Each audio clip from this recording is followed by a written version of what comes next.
샬롬 샬롬 샬롬 샬롬. 하나님 사랑합니다. 여러분 주 안에서 사랑합니다. 열왕기상 13장 말씀, 축복과 저주, 이런 제목으로 함께 1절부터 10절까지 말씀 묵상합니다. 베델 제단이 심판을 받다, 이렇게 나와 있네요. 13장 1절에 보니 보라, 그때 하나님의 사람이 야훼 말씀으로 말미암아 유다에서부터 베델에 이르니 마침 여로보암이 제단 곁에 서서 분향하는지라.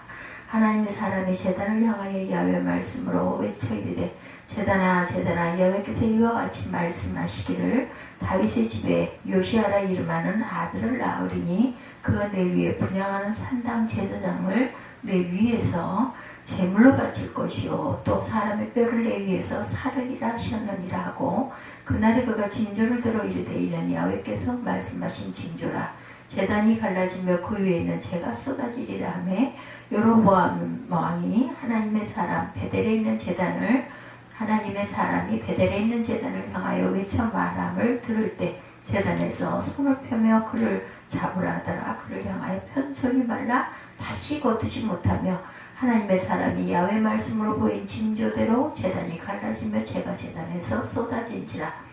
왕이 하나님의 사람에게 말하 이르되, 청하건대 너는 나를 위하여 네 하나님 야훼께 은혜를 구하여 내 손이 다시 성하게 기도하라. 하나님의 사람이 야훼께 은혜를 구하니 왕의 손이 다시 성하도록 전과 같이 되니라. 왕이 하나님의 사람에게 이르되, 나와 함께 집에 가서 쉬라. 내가 네게 예물을 주리라. 하나님의 사람이 왕께 대답하되, 왕께서 왕의 집 절반을 내게 준다 할지라도 나는 왕과 함께 들어가지도 아니하고 그곳에서는 떡도 먹지 아니하고 물도 마시지 아니하리니, 이는 뭐냐? 왜 말씀이 내게 명령하여 이르시기를, 떡도 먹지 말며 물도 마시지 말고 왔던 길로 되돌아가지 말라 하셨음이다 하고, 이에 다른 길로 가고 자기가 베델에 오던 길로 되돌아가지도 아니하니라. 이러한 사건이 있어요. 축복과 저주라는 제목입니다. 오늘은 사순절 닷새째 되는 날이죠. 열왕기상 13장은 복잡한 일들이 많이 있어요. 본문 말씀을 자세하게 보아도 하나님 말씀을 많이 들을 수 있으므로 이 말씀을 함께 나눠보도록 합니다. 12장에서는 솔로몬 왕에 이어 그의 아들 르호보암이 왕이 되었죠. 그런데 그는 백성의 소리를 듣지 않고 듣지 말아야 할 소리를 들어서 이스라엘이 남과 북으로 나뉘는 실정을 하고 맙니다. 잘못된 정치가 시작이 된 거예요. 남쪽의 왕인 르호보암과 이름이 비슷한 여로보암이라는 사람이 북쪽의 왕이 되었는데, 그는 그의 공적으로 왕이 된 것이 아니라 하나님께서 남쪽의 솔로몬과 르호보암을 징벌할 도구로 나라를 나누어 그에게 주셨기 때문에, 경제적인 용어를 빌리자면 반사적 이익으로 말미암아 왕이 된 사람입니다. 이렇게 왕이 된 여로보암에게 하나님께서 내가 저를 취하리니 너는 무릇 내 마음에 원하는 대로 다스려 이스라엘 위에 왕이 되되, 이렇게 당부하신 부분이 나와 있죠. 이것이 열왕기상 11장 37절에 증가합니다. 근데 왕이 된 여로보암은 이 하나님의 당부를 기억하지 못하고 왕위를 유지하기 위해서 온갖 세상적인 인간이 할 수 있는 머리를 다 짜낸 수단을 씁니다. 그는 금송아지를 만들어 이스라엘아, 이는 너희를 애굽에서 인도하여 올린 너희 신이라 하면서 백성들로 하여금 금송아지의 제사를 드리도록 명령을 하고, 하나님께서 싫어하시는 이 일로 말미암아 여로보암은 하나님께 범죄하게 되죠. 그렇게 지혜로웠던 솔로몬과 그 아들 르호보암, 이제 하나님께서 특별히 당부까지 한 여로보암까지 이런 죄악의 길로 들어가니 어찌하여 하나님의 백성들이 다 그러한지 하나님의 마음이 많이 아프셔요. 말로만 믿노라 하지 말고 돌아오라고 절박한 심정으로 부르고 계십니다. 이 사순절 기간에 다시 한번 우리의 삶을 되돌아보는 그런 저와 여러분들 되시기 바랍니다. 결국 하나님께서는 종들만 보내서는 안 되다 생각하셨기 때문에 적극적인 방법으로 신약에서는 예수라는 인간의 몸을 입고 친히 내려오신 분이 하나님이 되시죠. 이 하나님께서 유다에서 종을 한 사람 보냈어요. 마침 그때 여로보암이 베델에서 제사하고 분향하고 있었던지라. 13장 1절에 이렇게 증거하죠. 그러나 그때 하나님의 사람이 야훼 말씀으로 말미암아 유다에서부터 베델에 이르니 마침 여로보암이 제단 곁에 서서 분향하는지라. 하나님의 사람이 단을 향하여 저주하기를 다나 야훼께서 말씀하시기를 다윗의 집에 요시아라 이름하는 아들을 낳으리니 저가 내 위에 분향하는 산당 제사장을 내 위에 제사할 것이요. 이렇게 말합니다. 또 사람의 뼈를 내 위에 사르리라고 2절에 증거하죠. 하나님의 사람이 제단을 향하여 야훼 말씀으로 외쳐 이르되 제단아 야훼께서 여호와같이 말씀하시기를 다윗의 집에 요시아라 이름하는 아들을 낳으리니 그가 내 위에 분향하는 산당 제사장을 내 위에서 제물로 바칠 것이요 사람의 뼈를 내 위에서 사르리라 하셨느니라 하고 이런 무서운 말씀이 선포됩니다. 결국 남쪽의 왕이 너를 엎을 것이고 지금 내 단 위에서 제사 지는 저 사람의 뼈를 내 단 위에서 제사 지낼 것이다. 아주 무서운 경고예요. 이 말을 들은 여로보암이 잔뜩 화가 나서 단에서 손을 펴며 저를 잡으라 하니 그 손이 마비가 되어버리고 맙니다. 4절에 3절 4절부터 다시 보죠. 그날에 그가 징조를 들어 이르되 야훼께서 말씀하신 징조라 제단이 갈라지며 그 위에는 제가 쏟아지리라매 여로보암 왕이 하나님의 사람 베델에 있는 제단을 향하여 외쳐 말함을 들을 때 제단에서 손을 펴며 그를 잡으라 하더라. 그를 향하여 편 손이 말라 다시 거두지 못하며 하나님의 사람이 야훼 말씀으로 보인 징조대로 제단이 갈라지며 제가 제단에서 쏟아진지라. 하나님의 말씀대로 되죠. 제가 제단에서 쏟아집니다. 때마침 단이 갈라지며 그 위에는 제가 쏟아지리라 하신 예언의 징조가 나타나 그 자리에 즉시 그 일이 일어났어요. 이러한 여로보암이 깜짝 놀라 하나님의 종의 말이 단지 협박이 아니라는 것을 알고 자기를 위해서 기도해 줄 곳을 부탁하자 이에 그를 위해 기도하니 마비되었던 손이 다 나았어요. 6절에 보니 그래서 여로보암은 하나님의 사람에게 이르되 나와 함께 집에 가서 몸을 쉬가 내가 네게 예물을 주리라. 6, 7절에 이렇게 말하죠. 왕이 하나님의 사람에게 말하여 청하건대 너는 나를 위하여 내 하나님 야훼께 은혜를 구하여 내 손이 다시 성하게 기도하라 하니 하나님의 사람이 야훼께 은혜를 구하니 왕의 손이 다시 성하고 전과 같이 되니라. 왕이 하나님의 사람에게 이르되 나와 함께 집에 가서 쉬라 내가 네게 예물을 주리라. 하나님의 사람이 왕께 대답하되 왕께서 왕의 집 절반을 내게 준다 할지라도 나는 왕과 함께 들어가지도 아니하고 그곳에서 떡도 먹지 아니하고 물도 마시지 아니하리니 이는 야훼 말씀이 내게 명령하여 이르시기를 떡도 먹지 말며 물도 마시지 말고 왔던 길로 되돌아가지 말라 하셨습니다 하고 다른 길로 가고 자기가 베델에 오던 길로 되돌아가지도 아니하리라. 10절까지 오늘 본문이기도 하죠. 이런 내용입니다. 남쪽 유다에서 온 선지자가 이러한 일을 했다는 소문이 온 사방에 터졌겠죠. 예, 베델에 사는 북쪽의 선지자, 성경은 늙은 선지자라고 하는 이 사람이 소식을 듣고 남쪽의 선지자를 뒤쫓아가서 자기 집에서 쉬고 갈 것을 당부하는 부분이 13절에서 15절에 증거됩니다. 그러나 남에서 온 선지자는 야훼 말씀이 내게 이르기를 내가 거기서 떡도 먹지 말고 물도 마시지 말고 내게 오던 길로 돌아가지도 말라 하셨음이로다. 이렇게 말하면서 북쪽의 늙은 선지자는 거짓말을 하여 나도 그대와 같은 선지자라. 천사가 야훼 말씀으로 내게 이르기를 그를 내 집으로 데리고 돌아가 그에게 떡을 먹이고 물을 마시고 하였느니라. 이렇게 거짓을 전합니다. 18절에 보면 이런 내용이 나와요. 그 사람에게 나와 함께 집으로 떡을 먹으라. 대답하되 나는 그대와 함께 돌아가지도 못하겠고 그대와 함께 들어가지도 못하겠으며 그곳에서 그대와 함께 떡도 먹지 아니하고 물도 마시지 아니하리라. 똑같이 말하죠. 그러니 야훼 말씀 내게 이르시기를 내가 거기서 떡도 먹지 말고 물도 마시지 말며 오던 길로 되돌아가지도 말라 하셨음이로다. 18절이죠. 그가 그 사람에게 이르되 나도 그대와 같은 선지자라. 천사가 야훼 말씀으로 내게 이르기를 그를 내 집으로 데리고 돌아가 그에게 떡을 먹이고 물을 마시게 하라 하셨느니라 하니는 그 사람을 속임수를 씁니다. 이에 그 사람이 그와 함께 돌아가 그 집에서 떡을 먹으며 물을 마시니라. 그들이 상 앞에 앉아있을 때 야훼 말씀이 그 사람을 데려온 선지자에게 임하니 그가 유다에서부터 온 하나님의 사람을 향하여 외쳐 이르되 야훼의 말씀에 내가 야훼의 말씀을 어기며 내 하나님 야훼께서 내게 내리신 명령을 지키지 아니하고 돌아와서 야훼가 너더러 떡도 먹지 말고 물도 마시지 말라 하신 곳에서 떡을 먹고 물을 마셨으니 내 시체가 내 주 성의 묘실에 들어가지 못하리라 하셨느니라 아니라 그리고 자기가 데리고 온 선지자가 떡을 먹고 물을 마신 후에 그를 위하여 나귀의 한 장을 지우니라. 이에 사람이 가더니 사자가 길에서 그를 만나 물어주림에 그의 시체가 길에 버림받으니 나귀는 그 곁에 서 있고 사자도 그 시체 곁에 서 있더라. 지나가는 사람들이 길에 버린 사자와 그 시체 곁에 선 사자를 보고 늙은 선지자가 사는 성읍에 가서 말한지라. 그 사람을 길에서 데리고 들어간 선지자가 듣고 말하되 이는 야훼의 말씀을 어긴 하나님의 사람이로다.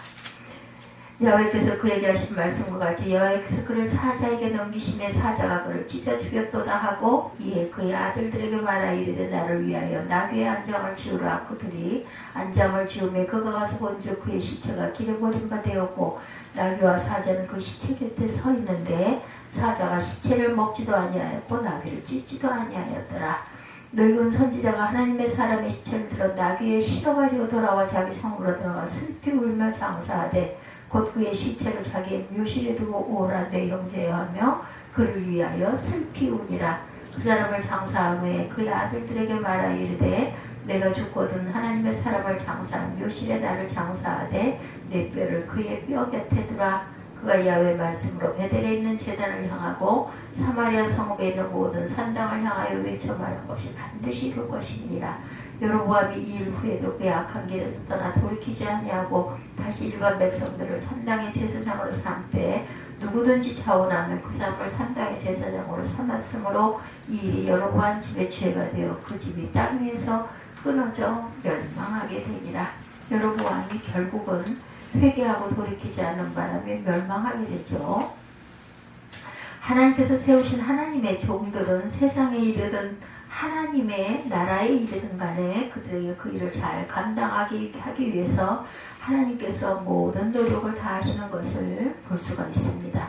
먼저 하나님께서 여로보암이 지금 잘못된 길을 가고 있지만 그가 세우실 때에 그의 마음과 소원을 생각하시면서 남쪽의 유다로부터 하나님의 종을 보냈어요.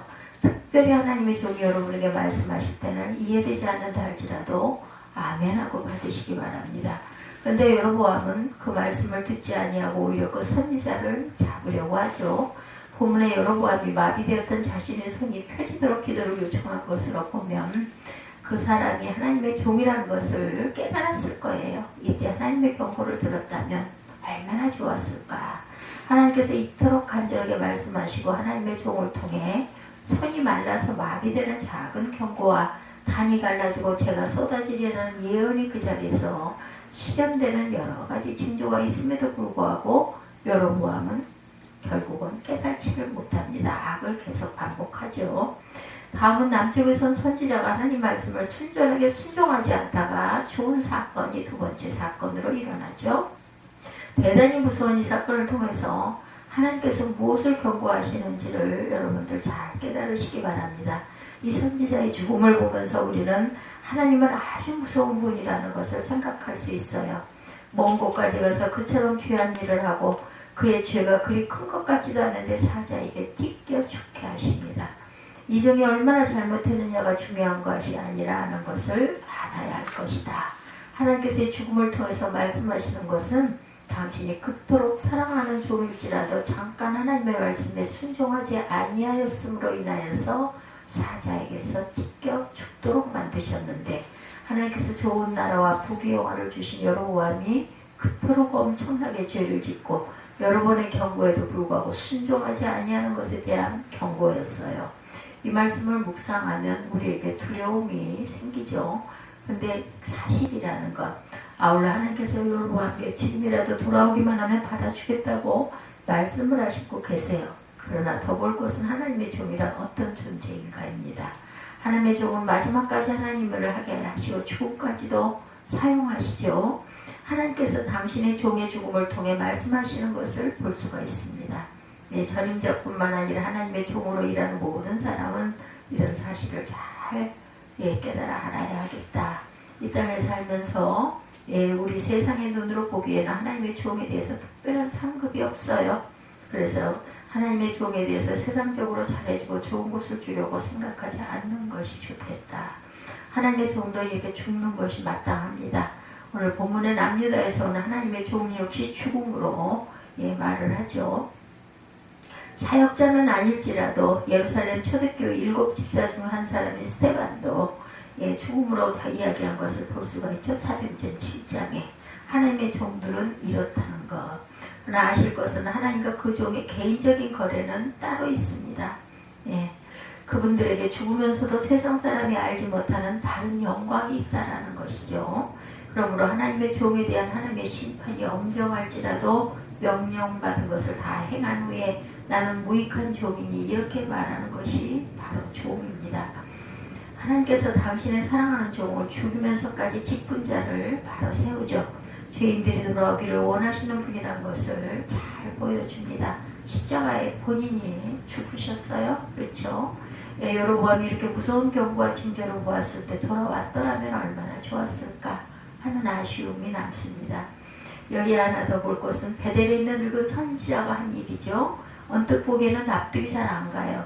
거짓말까지 하면서 참 하나님의 선지자로 왜 죽도록 만들었을까?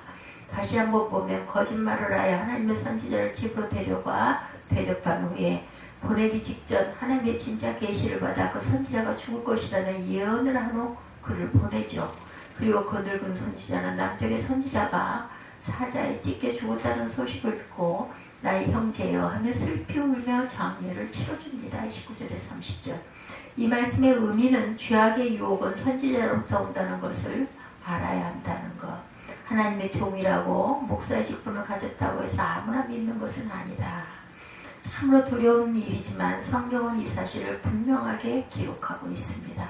하나님의 천사가 나에게 그런 말씀을 하셨다고 하면서 하나님의 이름을 빙자할 수가 있다는 것 속지 마시기 바랍니다. 사단은 영적이든 세상적이든 어떤 직분이나 주기를 얼마든지 이용할 수 있다는 사실을 또한 우리가 알아야 한다. 그리고 하나 더 아주 중요한 문제, 처음엔 늙은 선지자가 남쪽의 선지자에게 거짓말을 하죠. 그런데 하나님의 계시가 그 늙은 선지자를 통해서 떨어지죠. 아주 놀라운 일입니다. 어떻게 해석해야 할지 모르는, 도대체 왜 이런 일들이 일어났을까, 이런 안타까움이 있어요. 처음에 거짓말한 것은 유혹하기 위해서 잠시 미혹의 도구로 사용된 것을 하나님께서 내버려 두신 것이고, 또한 하나님께서는 이 모든 것을 이용하십니다. 그래서 하나님의 계시는 제한을 받지 않는다. 이것은 계시에 있어서 아주 중요한 것인데, 참 선지자로부터 거짓 계시가 나올 수도 있고 거짓 선지자로부터 참 계시가 나올 수도 있다. 이렇게 되면 하나님의 백성들은 아주 힘들어지죠. 도대체 어떻게 믿고 가야 할 것인가. 끊임없이 무릎을 꿇고 하나님께 기도해야 합니다.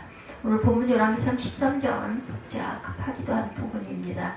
우리에게 강력하게 요구하시는 바는 하나님의 백성들에게 자신들의 책임을 무엇보다도 강조하고 계신다. 깨어있어라. 하나님과 간단 없는 교통을 가지고 하나님의 영의 인도하심을 받아라고 말씀하고 계시는 참으로 두려운 부분들이에요. 결론은 먼저 하나님께서 이렇게 간절하게 자기 종을 죽여가면서까지 경고하셨음에도 불구하고 여로보암이 이를 위해 그 악한 길에서 떠나 돌이키지 않았다는 거죠. 다시 보통 백성으로 산당의 제사장을 삼되 누구든지 자원하며 그 사람으로 산당의 제사장을 삼았으므로 이 일이 여로보암 집의 죄가 되어 그의 집이 지면에서 끊어져 멸망케 되리라. 오늘 보면 33, 4절이죠. 약간의 불순종과 죄성이 얼마나 무서운 것인가를 이렇게 말씀하고 계신다라는 것. 그래서 우리는 하나님 앞에 두려워 떠는 마음으로 늘 기도할 줄 알아야 합니다. 다음은 인간의 죄성뿐만 아니라 하나님으로부터 세상적인 축복을 받았을 때 얼마나 조심해야 할 것인가 또한 말씀하죠. 여로보암은 왕이라는 어마어마한 세상적인 축복을 받았어요. 만약 하나님 말씀을 순종하면 이것을 잃어버릴지도 모른다는 생각에 하나님 말씀까지도 순종하지 않습니다. 이 모든 것을 하나님께서 주셨는데도 여러분 하나님으로부터 세상적인 축복을 받으셨습니까? 그렇다면 온전히 더 무릎 꿇으시기 바랍니다. 그리고 혹시 하나님께서 여러분에게 무엇을 주실 것 같습니까?